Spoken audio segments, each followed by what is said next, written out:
Assalamualaikum, salam sejahtera. Anda sedang menonton Agenda Awani tahun 2025. Kita menyaksikan pelbagai insiden, peristiwa ataupun episod yang berlaku khususnya dalam konteks landscape geopolitik antarabangsa. Kita melihat daripada segi konflik yang berterusan antara Rusia dan Ukraine yang masih lagi belum menemui jalan perdamaian ataupun titik penyelesaian, sehinggalah kepada krisis yang berlaku antara Palestin dan juga Israel yang menguji di mana sebenarnya tahap diplomasi di peringkat antarabangsa. Di peringkat serantau ini, di peringkat Asia, di Asia Tenggara ini, kita melihat kepada bagaimana eskalasi ketegangan antara Thailand dan juga Kemboja sehinggalah kepada isu Laut Cina Selatan yang semakin kompleks sehingga membabitkan insiden maritim antara Filipina dan juga China. Dalam konteks yang sama, 2025 juga kita melihat kepada persaingan kuasa besar antara Amerika Syarikat dan juga China, melihat kepada perubahan dasar dan juga pengenalan tarif import cukai yang dilakukan oleh kepimpinan Donald Trump ke atas semua barangan import ke negara itu, dan juga secara khususnya mencipta satu gelombang baru tarif perdagangan dan juga perang perdagangan khususnya terhadap China. Juga kita melihat ini bukan sahaja persaingan dan secara khususnya pertentangan antara geoekonomi, tetapi melihat di mana sebenarnya ia memberi cabaran kepada teknologi yang cukup strategik. Ia termasuklah AI dan juga semikonduktor yang kini menjadi medan dominasi global. Jadi untuk waktu ini, agenda awal ini kita nak melihat beberapa perkara selain daripada kita memberi tumpuan refleksi pada tahun 2025, tetapi kita ingin melihat maju ke hadapan untuk tahun 2026. Apa yang bakal mendominasi 2026? Adakah kita akan menyaksikan dunia akan lebih stabil ataupun masih lagi bergolak dan masih lagi tidak tentu, dan bagaimana dan di mana sebenarnya titik temu untuk ASEAN dan bagaimana ASEAN mendepani cabaran ini. Jadi untuk waktu ini saya nak bersama dengan dua panelis. Yang pertamanya Profesor Dr. Pa Kim Beng, pengarah Institut Pengantarbangsaan dan Kajian ASEAN daripada Universiti Islam Antarabangsa Malaysia, dan seorang lagi daripada Indonesia, Dr. Fitra Faizal Hastiadi, tim pakar Badan Komunikasi Pemerintah. Terima kasih kedua-duanya, Prof. Dr. Pa dan juga Dr. Fitra. Tapi mungkin saya nak mulakan dahulu dengan Prof. Dr. Pa, refleksi dan juga apa yang menjadi tumpuan Prof melihat dalam konteks 2025 geopolitik yang berlaku sepanjang tahun ini, Prof. Dari segi geopolitik, sebenarnya tahun ini merupakan tahun di mana Malaysia menjadi pengerusi kepada ASEAN dan juga related summit untuk kali kelima kalau tidak silap saya. Tetapi 10 tahun yang dulu, iaitu 2015, Malaysia merupakan tuan rumah kepada ASEAN juga. Perbezaan di antara 2015 dan 2025 itu amat ketara sekali. Sekurang-kurangnya Cold War kedua telah menjadi satu manifestasi yang lebih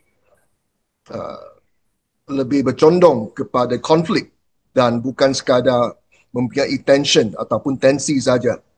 Dan sekadar yang boleh, Perdana Menteri Malaysia telah melakukan yang terbaik untuk mengamankan segala situasi yang dihadapi oleh ASEAN, terutamanya peperangan sempadan di antara Cambodia dan juga Thailand. Dan pada pokoknya sebenarnya ini boleh dianggapkan sebagai satu war atau peperangan, walaupun di dalam mentaliti rakyat Cambodia dan juga Thailand sebenarnya mereka telah masuk ke dalam satu alam peperangan, iaitu war. Tetapi sebenarnya berdasarkan apa yang saya dapati daripada banyak investigative journalist yang masuk ke sempadan itu, ini masih merupakan satu low intensity conflict, LIC. Maksudnya segala yang sedang berlaku itu cuma merupakan ledakan atau penggeboman di sempadan saja, belum sampai ke ibu kota kedua-dua negara itu. Okey, selain pada kita melihat perang geopolitik, kita juga mengambil kira dan juga pertimbangan kita harus terarah kepada perang geoekonomi. Apa yang saya maksudkan, kita melihat tahun 2025 perlu juga kita beri perhatian kepada trade war ataupun perang perdagangan, khususnya membabitkan dua kuasa besar Amerika Syarikat dan juga China. Dr. Fitra, refleksi untuk tahun 2025, bagaimana, adakah sebenarnya apa yang berlaku untuk tahun 2025 trade war khususnya Amerika Syarikat dan juga China ini sememangnya sudah dijangka, ataupun bagaimana melihat dan di mana sebenarnya kekuatan ASEAN menerima tempias dan juga impak daripada perang dagang antara Amerika Syarikat dan juga China ni, Dr. Fitra? Ya, jadi kalau kita melihat bagaimana perkembangan geoekonomi di tahun 2025 yang sangat diwarnai oleh pertentangan antara China dengan juga US, dan ini sebenarnya juga sudah meluas konfliknya ya, tidak hanya US dengan China, tetapi juga sudah mulai kemudian memberikan kutub-kutub baru di dunia, friendshoring, siapa yang dekat dengan Amerika, siapa yang dekat dengan China dan Rusia, itu post 2022. Tetapi dengan adanya perang tarif ini sudah menjadi terkonsentrasi ya, adalah antara US versus the rest of the world. Jadi itu yang sekarang terjadi ya. Jadi kalau kita lihat dari tahun 2022 perjalanannya adalah dulu ada friendshoring ya, antara siapa yang ikut kongsi Rusia dan China, siapa yang ikut kongsi Amerika Serikat dan Uni Eropa. Tetapi sekarang fieldnya sudah sangat berubah ya secara ekstrim, adalah antara Amerika Serikat versus the rest of the world. Nah sekarang dengan kejadian seperti itu sebenarnya di satu sisi yang lain menguntungkan kita. Seperti misalnya untuk tahun 2025 ini Indonesia sendiri berhasil mendapatkan komitmen kerjasama perdagangan internasional dengan Uni Eropa yang sudah kita inisiasi. Indonesia sudah menginisiasi ini semenjak tahun 2016. Dan ini sangat sulit sekali untuk kemudian dijadikan semacam komitmen formal, karena memang kalau kita bicara komitmen dengan Uni Eropa itu adalah state of the art dari trade and investment commitment gitu ya. Karena kalau kita lihat misalnya ada peraturan-peraturan lingkungan EUDR. Nah ini yang juga tidak hanya menjadi constraint buat Indonesia, tapi juga constraint untuk Malaysia dan negara-negara ASEAN lain misalnya. CPO kita sulit untuk masuk ke sana dan seterusnya. Tetapi all of a sudden di tahun 2025 Indonesia berhasil menjalankan komitmen EU SEPA. Apa yang kemudian menggesa atau membuat perjanjian ini menjadi lebih formal di tahun 2025? Salah satunya adalah perubahan konsentrasi geoekonomi tersebut. Jadi selalu ada blessing in disguise. Dan ini juga yang terjadi post pasca 2018. Tapi waktu itu kita melihatnya dari sisi bagaimana RCEP ya terbentuk. Kita sudah inisiasi dari tahun 2011. Waktu itu saya tahun 2020 masih menjadi spokesperson dari Menteri Perdagangan. Dan pada tahun 2020 itu kita berhasil kemudian menandatangani salah satu perjanjian terbesar di dunia, RCEP, melibatkan ASEAN Plus 5. Seharusnya ada India di situ, tapi India belum masuk karena memang China dinilai terlalu dominan. Tetapi sebenarnya ini bukan karena China. Bukan karena China terlalu dominan, tapi karena China melihat bahwa battleground ini lebih baik berkongsi dengan negara-negara yang jauh lebih dekat secara gravitasi ekonomi, sehingga kemudian menjadi buffer terhadap pertentangan ekonomi di tahun 2018. Tapi itu sekali lagi menjadi blessing in disguise di tahun 2018, dan itu pada akhirnya membawa presiden di tahun 2025 Indonesia EU SEPA. Tidak hanya itu, bahkan kalau kita bicara ASEAN, ya ASEAN ini serupa ya penerapan tarifnya antara 19 sampai 20%. Malaysia 19%, Indonesia 19%. Nah, jadi kita tidak bersaing di antara negara ASEAN untuk masuk pasar Amerika, tetapi kita sebagai klaster ASEAN yang secara produk similarities itu cukup sama ya, serupa ya. Kita masuk ke Amerika Serikat bersaing dengan negara-negara lain ya, seperti misalnya Brazil dan juga Kanada. Untuk kasus Indonesia, Indonesia berhasil memanfaatkan potensi trade diversion ya antara Indonesia masuk ke pasar Amerika Serikat dengan tarif yang lebih rendah dengan Brazil dan Kanada, sehingga kita bisa menghasilkan beberapa keuntungan-keuntungan ekonomi. Di kuartal 2 tahun ini untuk Indonesia itu Indonesia tumbuh 5,12%, above 10-year average. Nah, salah satu yang bisa memompa pertumbuhan ekonomi Indonesia, kenapa bisa 5,12% di tengah tekanan geoekonomi, adalah ternyata karena pertama ada front loading. Produsen-produsen di Indonesia ingin mengekspor lebih cepat sebelum bulan Agustus untuk menghindari penerapan tarif di bulan Agustus, sehingga itu mempercepat produksi, mempercepat aktivitas ekspor, sehingga kemudian mempercepat dan meningkatkan aktivitas pertumbuhan ekonomi di kuartal kedua.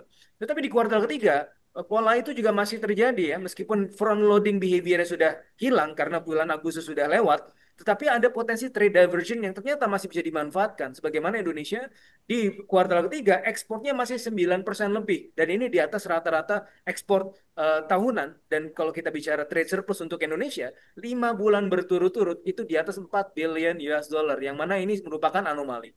Nah, anomali ini merupakan suatu keuntungan geoekonomi yang berhasil dari disrupsi value chain dan disrupsi trade partners ya, dari dua giants yang sedang berseteru, atau bahkan bukan dua giants lagi, antara Amerika versus the rest of the world, sehingga pada akhirnya ASEAN menjadi posisi yang sangat strategis, yang menjadi buffer zone, menjadi comfort zone, yang mana ASEAN sebenarnya tidak memihak. Dia akan selalu berada di US, dia akan selalu berada di China, dia akan selalu berada di Rusia.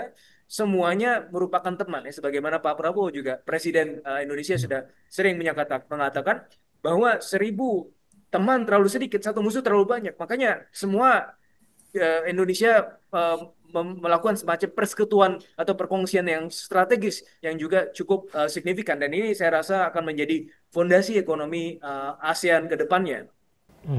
Okey, Dr. Fitra, itu sesuatu menarik untuk kita melihat, disebut tadi trend friendshoring, dan juga bagaimana melihat ini bukan soal antara Amerika melawan China, tetapi Amerika seolah-olah melawan dunia, dan di mana sebenarnya Malaysia ataupun Indonesia ataupun ASEAN berusaha untuk memasuki pintu-pintu perdagangan ataupun pasaran dalam konteks Amerika Syarikat. Okey, selepas ini saya nak tanyakan kepada Dr. Fitra, kerana IMF mengunjurkan 1.6% pertumbuhan global untuk tahun 2026 dengan jangkaan ataupun unjuran inflasi yang semakin mereda, inflation more stable, dan tetapi ada beberapa sasaran target di beberapa ekonomi ataupun negara maju melebihi sedikit, dan juga mungkin saya nak tanyakan selepas ini berkaitan dengan ketidaktentuan dasar perdagangan yang diperkenalkan oleh Amerika Syarikat dan juga geopolitik yang masih lagi tidak menentu. Selepas ini saya tanya kepada Dr. Fitra.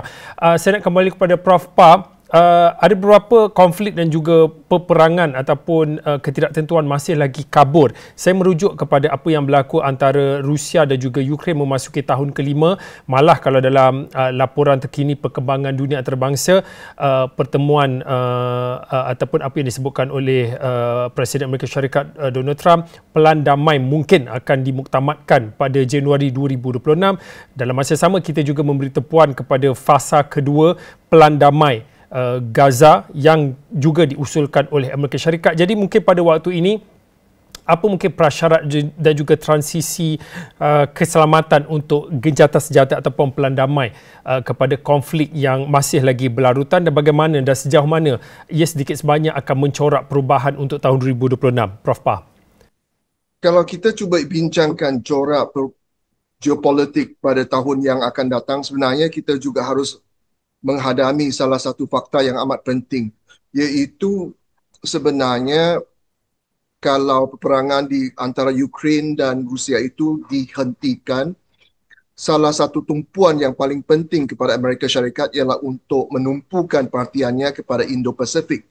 Dan sekarang kita telah masuk ke dalam zaman Indo-Pasifik, dan bila kita ngomong ataupun berbicara tentang ASEAN, kerap kali kita akan lupa apa yang paling penting, iaitu peranan Indonesia. Dan dari segi itu sebenarnya Presiden Prabowo ingin menjadikan Indonesia itu sebagai paksi dan juga epicenter Indo-Pacific strategi. Dan sekiranya ASEAN ataupun Indonesia bisa menjadikan konsep ini sebagai satu realiti, maka apa yang berlaku di Eropah di antara Rusia dan Ukraine itu sebenarnya sekundar ataupun secondary kepada apa yang benar-benar berlaku di seluruh dunia dari segi ataupun sudut geopolitik. Dan salah satu sebab kenapa Amerika Syarikat ingin menghabiskan peperangan di antara Rusia dan Ukraine itu dengan secepat mungkin ialah supaya boleh menumpukan perhatian dan juga segala bentuk military material itu di kawasan ini, supaya boleh menumpukan perhatian terhadap Tiongkok. Tetapi tidak kira apa yang dilakukan oleh Amerika Syarikat, peranan Indonesia itu tidak boleh dipinggirkan. Dan dari sudut itu, Presiden Prabowo yang seringkali mengatakan bahawa semangat mandiri itu amat penting, sebenarnya sedang membantu ASEAN dan juga Asia untuk berdiri tegak. Dan walaupun kita sedang mengalami natural disaster yang agak hebat di Sumatera misalnya, tetapi banyak kabupaten dan juga township di Sumatera itu sedang dipulihkan. Dan salah satu peranan yang paling penting yang dimainkan oleh pihak Indonesia ialah, kalau tidak silap saya, ialah Menteri Pak Tito Karnavian, ya, yang sedang cuba membantu keadaan itu untuk menjadi normal. Dan normalcy itu akan menjadikan Indonesia salah satu faktor stability, di mana bila Amerika Syarikat masuk ke dalam kawasan ini untuk bertembung dengan China, keadaan kita masih dalam yang stabil dan perimbangan kuasa itu masih ada. Biarpun Ukraine dan Rusia itu mungkin boleh diselesaikan ataupun langsung tidak boleh diselesaikan sama sekali. Itu merupakan faktor yang paling penting.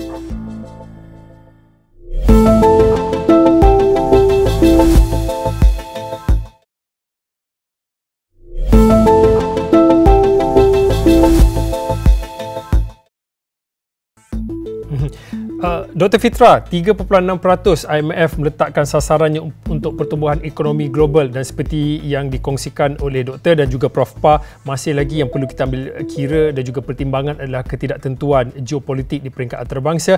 Tapi sejauh mana dan setakat ini, dan bagaimana melihat pada 3.6% pertumbuhan ekonomi global dan bagaimana ASEAN itu sendiri? Kerana sudah tentu kita nak melihat juga tentang semikonduktornya, kita cakap tentang AI-nya, tapi dalam konteks ASEAN, bagaimana boleh nak memaksimumkan leverage daripada peperangan dagang ini, ataupun bagaimana melihat dalam konteks 36% pertumbuhan global untuk tahun 2026? Ya, di tengah tekanan atau potensi tekanan geoekonomi di tahun depan, meskipun dalam beberapa proyeksi tahun depan sudah mulai fading away tekanan-tekanan geoekonomi, tapi kita tidak bisa kemudian melihat atau melihat dengan gembira tahun 2026 akan immune dengan segala tekanan-tekanan tersebut, karena kita tidak akan pernah tahu, ya. Dengan demikian dunia akan semakin terbatas pilihan-pilihannya, ya, dalam konteks pilihan pertumbuhan ekonomi, ya. Orang yang memiliki uang sekarang di dunia ini akan melihat bahwa Barat itu sedang jenuh, maka yang akan menjadi potensi pertumbuhan ke depan pasti akan di timur. If you want to put money, uangnya ditaruh di mana? Pasti di daerah timur.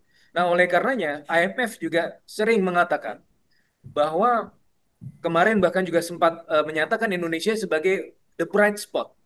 Bahkan ini saya lihat bukan cuma Indonesia saja, tetapi the whole region of ASEAN. Karena ketika berbicara Indonesia, maka itu dalam konteks majasnya ada majas pars pro toto, sebagian untuk seluruh. Ketika bicara Indonesia, maka berbicara mengenai ASEAN. The bright spot, ketika investasi ingin masuk dengan semakin terbatasnya pilihan, mau masuk ke Amerika Serikat, ada tekanan-tekanan.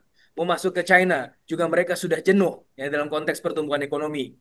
Jepang juga sudah jenuh.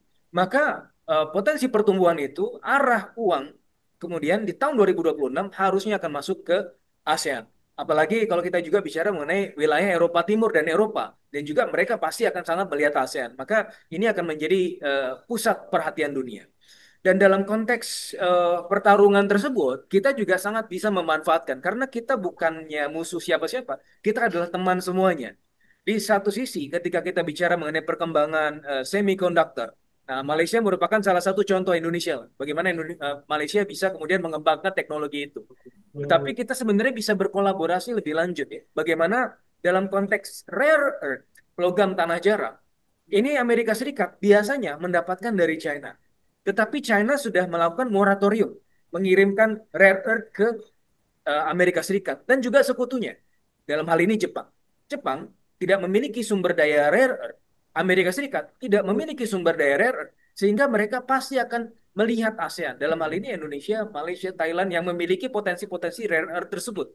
Untuk Indonesia sendiri, dari Sabang sampai Merauke, dalam identifikasinya kita memiliki potensi tersebut. Cuma dalam konteks ini, investasi dari mana? Nah, kita bisa kemudian membuat klaster semikonduktor di ASEAN. Kalau kita bicara mengenai bagaimana kemandirian dan ketahanan energi ke depan, resource independence, ya, ini juga bisa kita kembangkan ke depan. Memang untuk sementara ini kita tidak bisa mengenyahkan, tidak bisa menyampingkan begitu saja potensi investasi entah itu dari Amerika Serikat maupun dari China ataupun Jepang. Karena dalam hal ini Amerika Serikat pasti akan mencari sumber daya atau resources baru. Kalau tidak bisa mendapatkannya dari China, pasti akan mendapatkannya dari ASEAN. Kemarin ketika kita sedang bernegosiasi dalam konteks tarif, salah satu yang paling alot perbincangannya adalah dalam konteks global atau regional value chain untuk Amerika Serikat masuk ke value chain rare earth Indonesia. Nah, dalam hal ini perbincangan dengan Kementerian Ekonomi adalah oke, kita bisa membuat Amerika Serikat masuk tetapi tidak eksklusif. Amerika Serikat boleh masuk, Jepang boleh masuk, China pun boleh masuk. Dan apalagi ketika kita bicara ASEAN yang penuh potensi dan sumber daya. Nah, apalagi kita sudah punya contoh ya, di Malaysia sudah ada pengembangan semikonduktor. Di Vietnam juga begitu. Nah, ini yang juga akan harusnya kita bangun ke depan. Apalagi kalau kita bicara dalam konteks yang lebih di hilir, di downstream, kita bicara mengenai ekosistem digital, e-commerce and the likes, ya, global merchandise atau regional merchandise value untuk ASEAN itu ditaksir akan mencapai sekitar 2 sampai 3 triliun US dollar dengan adanya ASEAN DEFA, Digital Economic Framework Agreement. Nah, ini kemudian satu hal potensi yang seharusnya kita bisa kelola lebih lanjut. Jangan sampai ASEAN hanya menjadi market. Kalau menjadi market ya sudah biasa. ASEAN memang selama ini dengan populasi yang besar itu memiliki daya tarik yang besar pula karena secara gravitasi ini akan menginvite orang-orang untuk menjual produk-produknya di ASEAN. Dan kita selama ini menjadi pengguna teknologi. Tetapi ASEAN harus berubah ke the next stage, harus kemudian beranjak ke the next stage, yaitu sebagai pencipta teknologi, bukan hanya sebagai user. Nah, ini yang seharusnya menjadi roadmap ASEAN ke depan. Kita memang pasar besar, dalam konteks Digital Economic Framework Agreement kita juga akan menjadi besar, tetapi di sisi yang lain kita juga harus memiliki semacam state of the art technology yang mana sumber dayanya sudah ada di sini. Ya, orang-orang pintarnya juga sudah ada di sini. Kita sudah punya ASEAN diaspora di mana-mana. Ada orang pintar Malaysia di Jepang, ada orang pintar Indonesia di Jepang, ada orang pintar Indonesia di Amerika Serikat dan seterusnya. Ini seharusnya diaspora-diaspora ini juga kita bisa manfaatkan dan ini yang harusnya menjadi masa depan ASEAN juga. Okey, baik. Saya ada lebih kurang 5 minit nak akhir ini. Selain pada kita melihat kepada geopolitik, geoekonomi, saya fikir satu perkara yang penting juga seperti apa yang dikongsikan oleh Dr. Fitra, rare earth ataupun kalau bahasa Malaysia ni panggil nadir bumi, dianggap sebagai a new currency dalam era pada waktu ini.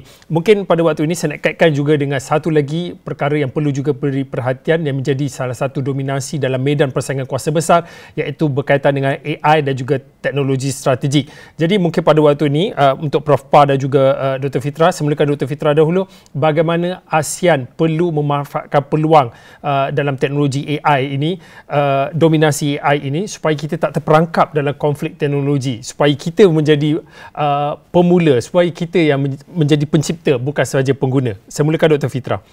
Ya, sebagaimana yang saya sampaikan tadi, kita memang sudah harus beranjak kepada pencipta teknologi, tidak hanya pengguna. Tetapi kita juga harus melihat dan harus sadar dan harus tahu diri bahwa Amerika Serikat, China, Jepang, mereka sudah memiliki head start. Nah, oleh karenanya kita juga bisa belajar dari China juga. Bagaimana mereka bisa mengembangkan teknologi mereka, teknologi AI mereka, yang mana mereka tidak reinventing the wheel, ya, atau apa yang disebut oleh Newton sebagai standing on the shoulder of giant. Nah, kita punya pepatah Islam ya, utlubul ilm walau bisin. Belajarlah walau sampai negeri Cina. Apa yang mereka lakukan sehingga mereka bisa bersaing secara teknologi dengan Amerika Serikat? Mereka menggunakan chip dari Nvidia. Mereka menggunakan teknologi open source dari Amerika Serikat sehingga mereka pada akhirnya bisa menyaingi Amerika Serikat dalam konteks pertarungan teknologi tersebut. Nah, dalam hal ini adalah ASEAN bisa menjadi pencipta teknologi, tapi pencipta teknologi tidak memulainya dari awal, tapi menggunakan apa yang sudah diciptakan sebelumnya. Tidak harus reinventing the wheel, kita standing on the shoulder of giants of the US and China, dan dari situ kita kemudian melengkapinya dan kemudian membuatnya lebih sesuai dengan kebutuhan ASEAN.